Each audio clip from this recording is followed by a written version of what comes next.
오늘 룻기 2장 8절에서 13절 말씀을 가지고 오늘 제목이 뭐예요? 미리 보신 분 계세요? 그렇습니다. 보아스처럼 이라는 제목으로 함께 말씀을 나누겠습니다. 지난번에 제가 룻기 말씀을 드릴 때는 우리와 다른 하나님의 생각에 대해서 말씀드렸습니다. 우리의 인생은 여기까지만 만족하지만 하나님께서는 더 크고 더 놀라우신 일들을 준비해 놓으신 줄을 믿습니다. 그렇기 때문에 우리가 그 말씀을 들으면서 하나님밖에 의지할 수밖에 없습니다. 날마다 이런 고백들을 드릴 수 있는 저희들이 될 수 있기를 바랍니다.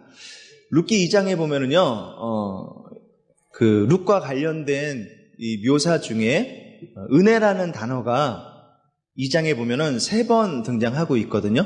거기에 보면은 있습니다. 룻기 2장 2절에 보면은 우리 2장 2절 한번 볼까요?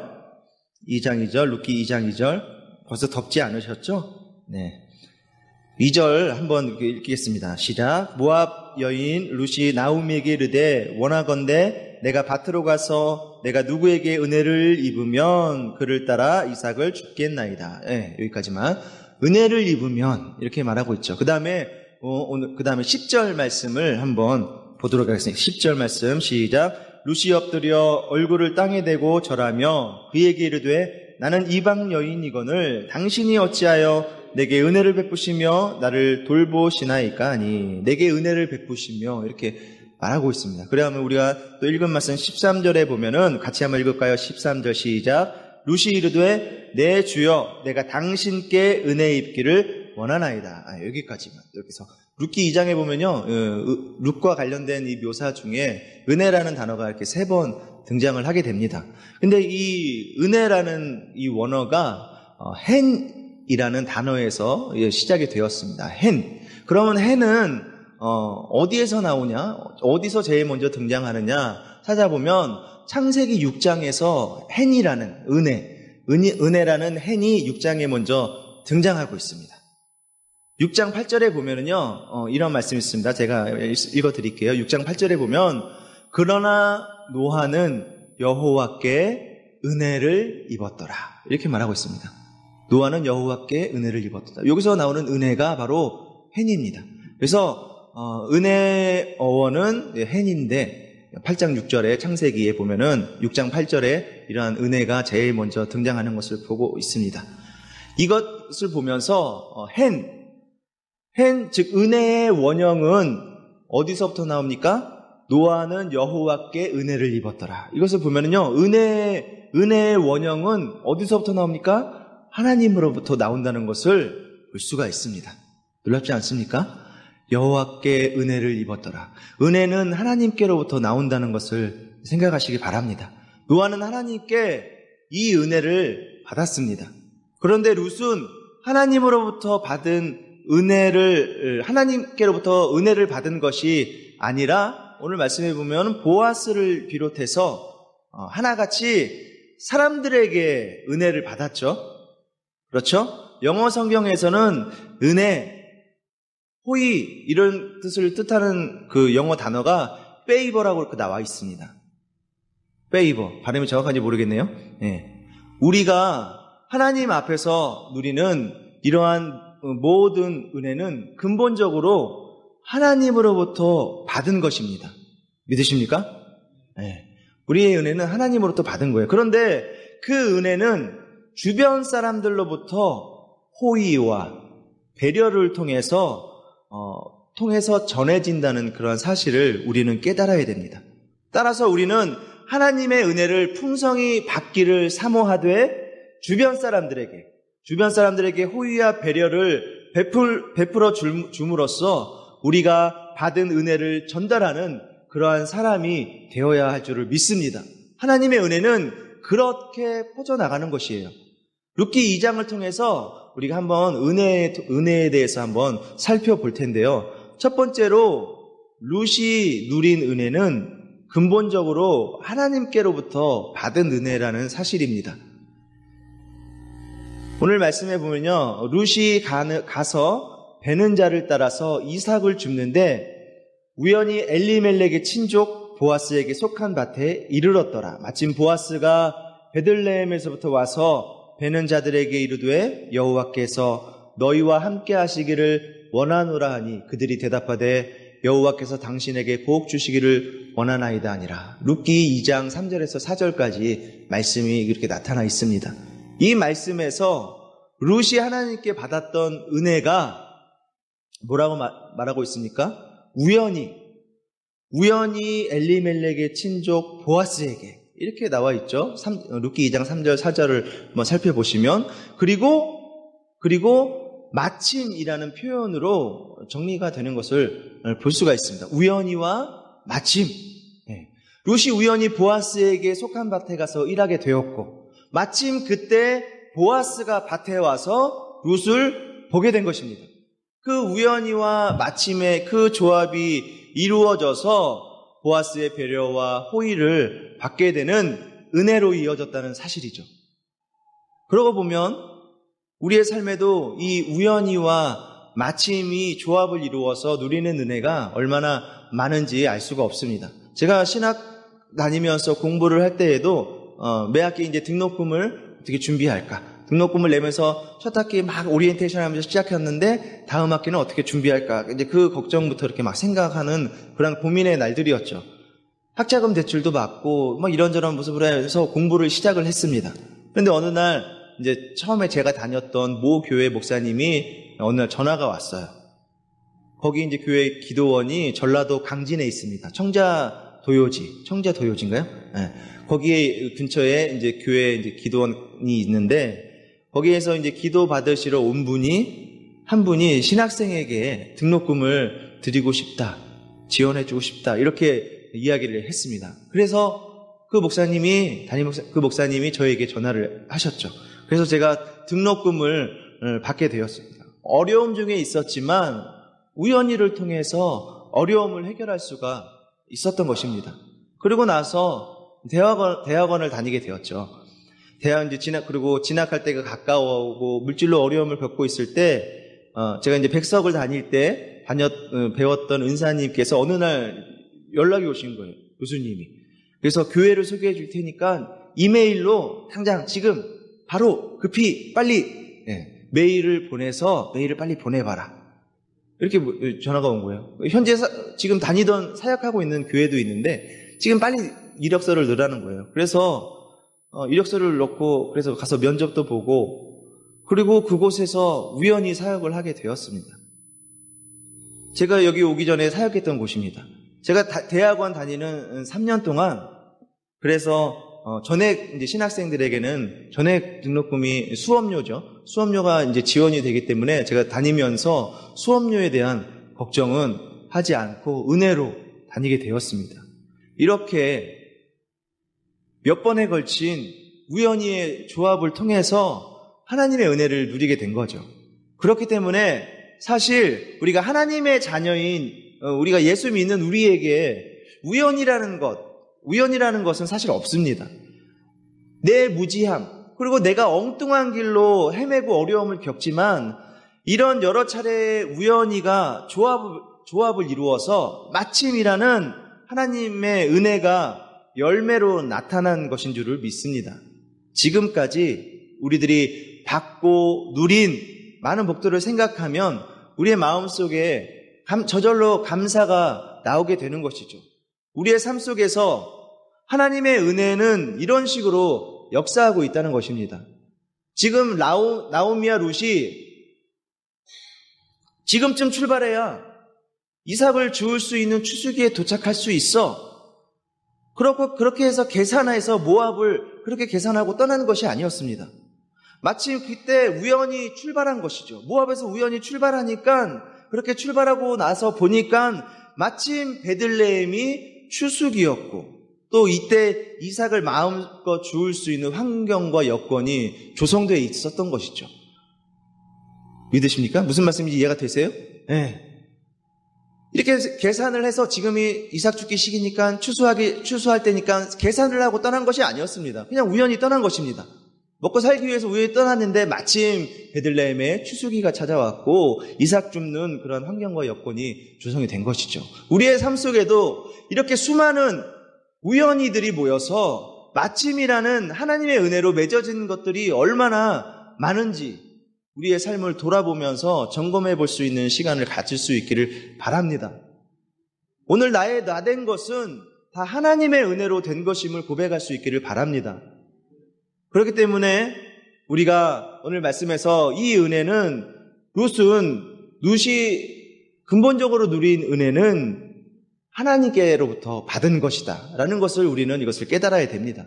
두 번째로 우리가 근본적으로 하나님이 주신 은혜, 이 헨의 열매는 주변 사람들에게서 받고 베푸는 호의로 주어진 것이라는 것이죠. 나처럼 별 볼 일 없고 보잘것 없는 사람에게 호의로 베풀어주는 사람이 정말 많았습니다. 교회 사역하는데도 저한테도 그랬고, 또 저도 사회생활을 하면서도 같이 일하는 주변의 사람들이 믿지 않는 사람들이었지만 제가 교회에 나갈 수 있게끔, 신앙을 지킬 수 있게끔 도와주는 사람들이 지금 생각해 보면은 얼마나 많았는지 모릅니다. 정말 놀랍기만 합니다. 이처럼 하나님의 사람들에게는 근본적으로 하나님으로부터 부어지는 은혜가 주변 사람들이 베푸는 호의를 통해서 열매로 맺어지게 된다는 것입니다. 그런 맥락에서 이 말씀을 한번 보도록, 저희가 아까 읽은 말씀인데 룻기 2장 2절 말씀을 보면 모압 여인 룻이 나오미에게 이르되 원하건대 내가 밭으로 가서 내가 누구에게 은혜를 입으면 그를 따라 이삭을 줍겠나이다 하니 나오미가 그에게 이르되 내 따라 갈지어다 하며 2장 2절에 그 말씀이 있습니다. 이 말씀을 읽으면서 그런 맥락에서 이 말씀이 감동으로 다가오는 것입니다. 저는 이 구절에서 두 가지 은혜를 느꼈습니다. 하나는 이삭 죽기, 이삭 죽기라는 하나의 그 당시의 사회 시스템이죠. 이삭 죽기라는 시스템입니다. 룻과 나오미는 요즘으로 치면은 어떻습니까? 한 끼 어떻게 먹어야 될까? 그렇게 날마다 고민하는, 끼니 해결이 안 되는 그러한 극소수 빈곤층, 그런 낮은 계층의 사람들이었습니다. 그런 룻이 끼니를 해결하기 위해서 했던 일이 바로 추수하는 밭에서 남이 흘린 이삭을 줍는 그러한 것이었습니다. 이것이 무엇을 의미할까요? 당시에는 이삭을 줍는 것이 허용되던 사회였다는 것이죠. 생각을 해보십시오. 오늘날 우리 한국에서 배고픈 사람이 동네 한 바퀴를 돌면 오늘 말씀처럼 이삭 줍기처럼 호의를 베푸는 그런 사람들에 의해서 한 끼를 해결할 수 있다고 생각하세요? 한 바퀴 이렇게 돌고 나오면 한 끼를 먹을 수 있는 식사가 이렇게 채워집니까? 전혀 그렇지 않죠.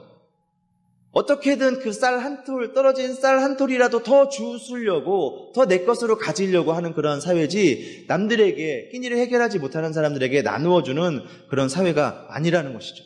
그런데 오늘 룻기에 보면은 그 당시의 시스템이 이삭 줍기라는 사회, 정말 어려운 사람들에게 그 이삭을 주셔서 끼니를 해결할 수 있는 그런 시스템이, 그런 것이 허용되던 그런 사회였다는 것이죠.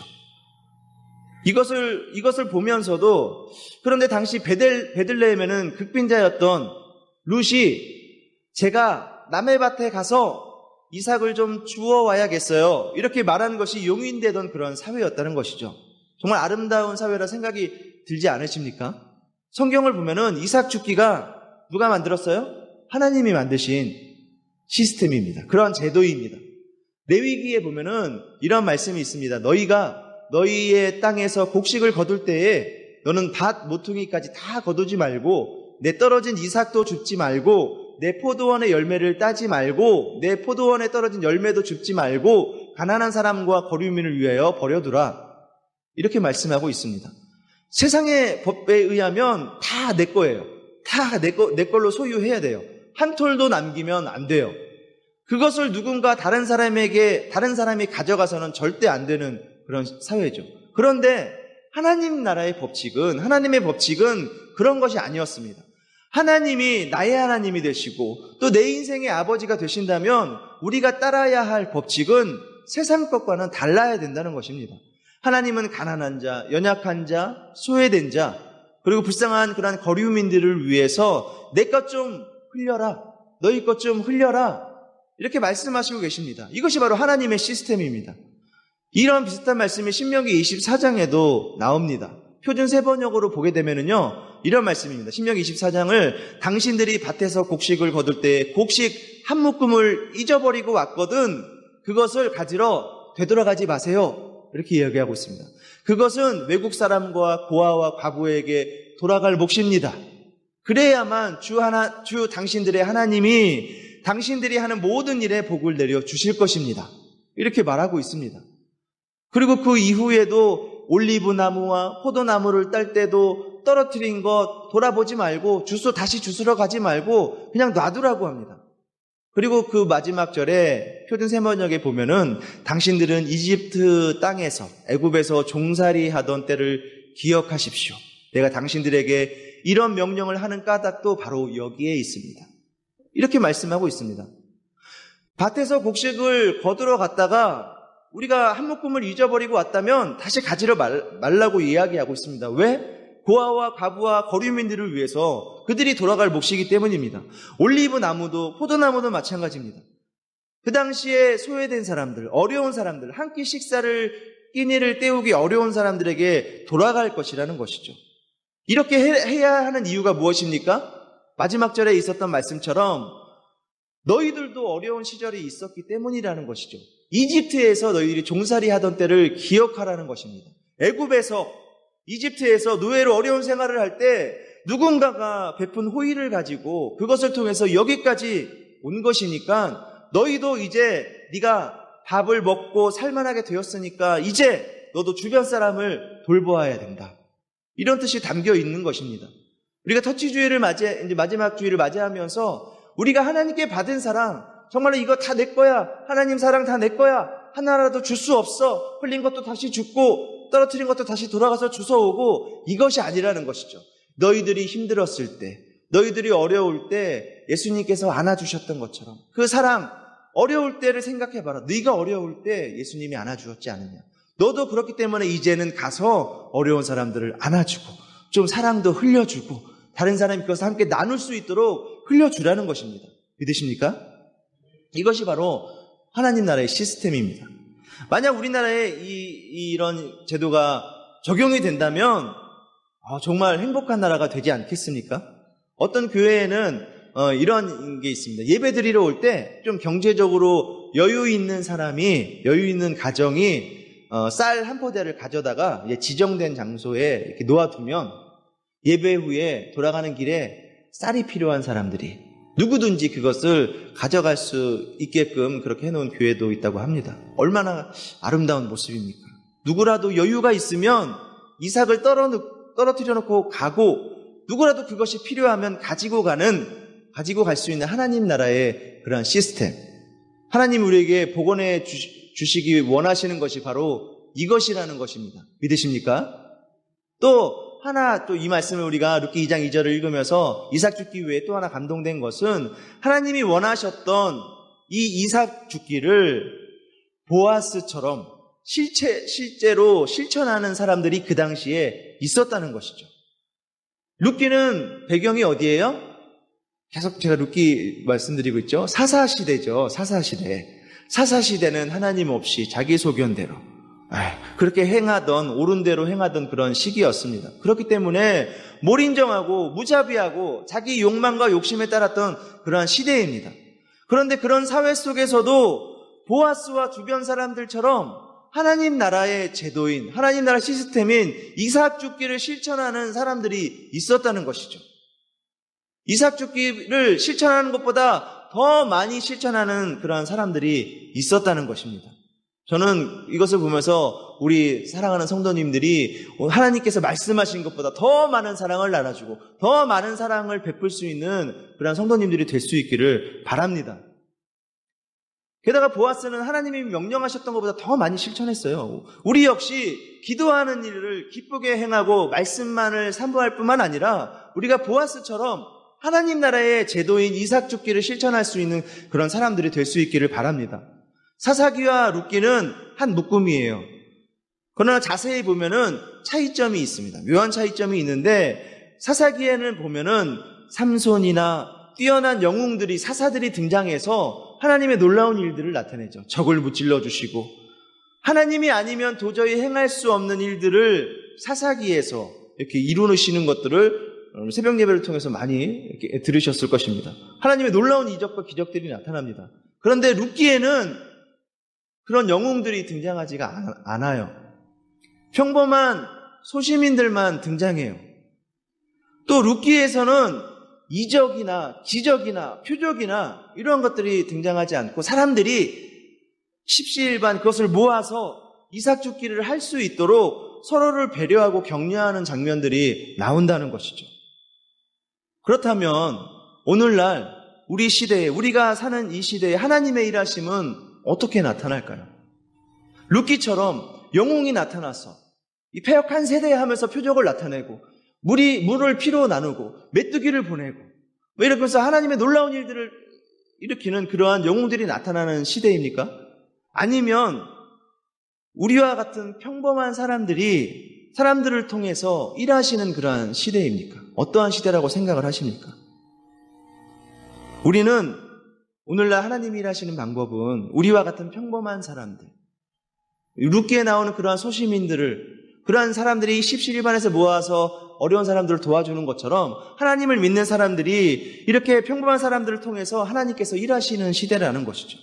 그러면 우리는 어떻게 해야 될까요? 하나님 나라의 시스템 이삭 죽기를 우리도 당연히 실천하고 그것에 주목을 해야 된다는 것입니다. 전에 제가 서울신대 다닐 때 꼭 한 달에 한 번씩 체풀 시간에 이삭 헌금이라는 것을 했습니다. 저도 학생이라서 돈도 별로 없는데 꼭 그 한 달에 한 번씩은 이삭 헌금을 드려요.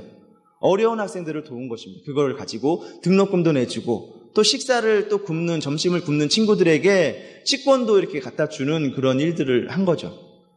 전에 가르치던 아이들에게 야, 공부해서 남 주자, 공부해서 돈 벌어서 남 주자, 은혜 받아서 남 주자, 이렇게 예배 시간에 계속 말했던 적이 있습니다.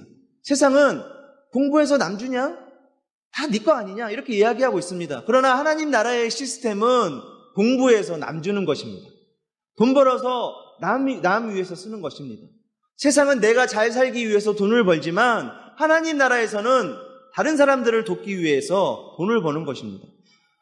하나님 나라를 위해서 내가 공부하는 것입니다. 예배와 말씀, 그리고 기도를 통해서 은혜 받은 것도 나 혼자 누리기 위한 것이 아니죠. 남을 섬기고 베풀기 위한 것인 줄을 믿습니다. 이것이 바로 이삭 죽기의 정신입니다. 우리에게 연약한 이웃을 위해서 일부러 이삭을 떨어뜨려주는 보아스와 같은 정신이 우리에게 필요하다는 것입니다.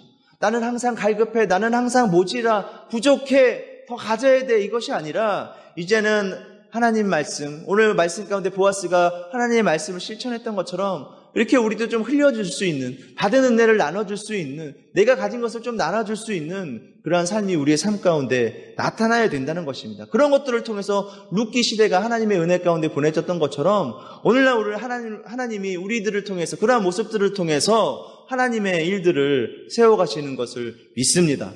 룻이 누린 하나님의 은혜와 관련해서 한 가지 더 살펴볼 텐데, 룻이 누렸던 이 하나님의 은혜는 우연히와 마침으로 그렇게 설명되는 근본적인 하나님으로부터 받은 은혜였다는 것이죠. 그런가 하면 그 은혜는 주변 사람들이 베풀어주는 그런 호의의 형태로 나타났습니다. 그러고 보면은 우리는 하나님의 자녀로서 그분의 은혜를 받아서 좋은 데 취직도 하고 또 경제적으로 넉넉해지는 복들을 누리고 있습니다. 그렇게 생각하지 않으시는 분들도 계실 텐데, 그러나 이것은 우리가 살아가는 것도, 내가 오늘 하루를 이 시간도 보내는 것도 다 하나님의 은혜라고 믿으시기를 바랍니다. 우리는 그러나 어떻게 보면은 이런 것들은 다 부스러기라는 것이죠.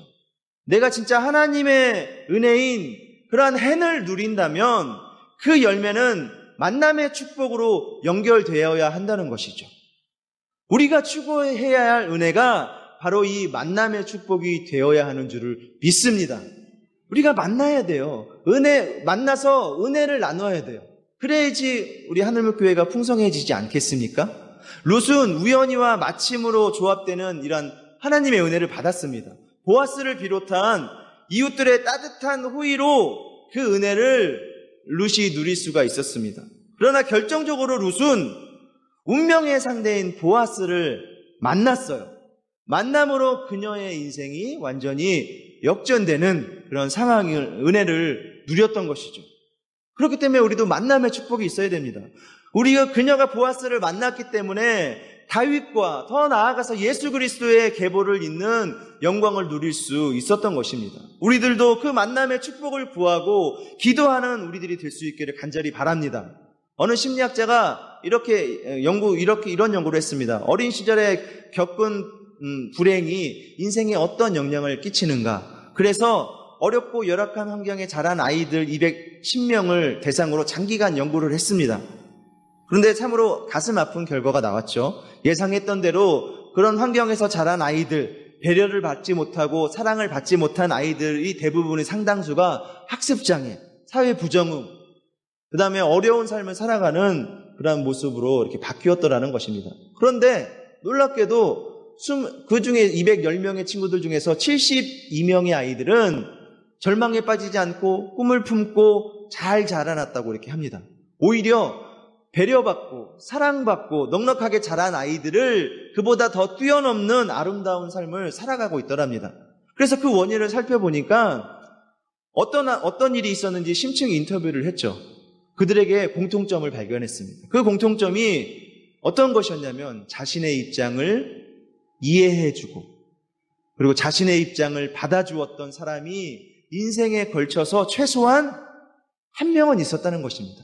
인생을 살아가면서 그러한 사람들을 한 명을 만났다는 것이죠. 어렵고 낙후된 지역에서 배려받지 못하고 자랐던 아이들이라 할지라도 인생에서 그것을 이해하고 용납하고 그 영혼을 위해서 헌신하고 기도해 줄 수 있는 그 단 한 사람을 만나는 축복, 그것을 누린다면 극복할 수 있는 힘을 얻게 된다는 것입니다.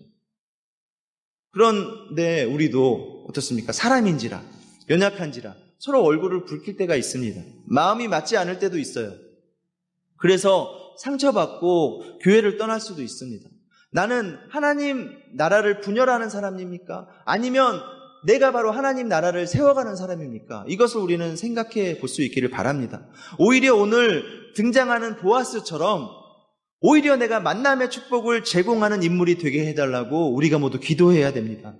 우리 모두가 상처받고 실패한 인생이지만 그 가운데 내가 먼저 다른 사람을 이해하고 받아줄 수 있는 그런 보아스와 같은 사람이 바로 저와 여러분이 되어서 좋은 영향력을 끼칠 수 있는 그러한 사람이 되어야 한다는 것입니다.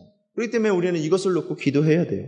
때로는 자녀들에게 이런 말씀을 하지 않습니까? 좋은 친구 사귀어야 돼. 나쁜 친구 사귀면 안 돼. 너는 큰일 나. 그러면 좋은 친구만 사귀어야 돼. 이렇게 얘기하지 않습니까? 똑똑한 친구들, 공부 잘하는 친구들만 만나.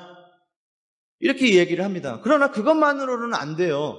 우리 자녀들이 그런 좋은 친구들만 만나는 것이 아니라 우리 자녀들이 주변에서 안 좋은 영향을 받을 것을 염려해서 만남의 축복을 우리 자녀들에게 주세요. 이렇게 기도할 것뿐만 아니라 우리 자녀들이 주변 사람들에게 만남의 축복을 제공해서 좋은 영향력을 끼칠 수 있는 우리 자녀들이 되게 해주세요.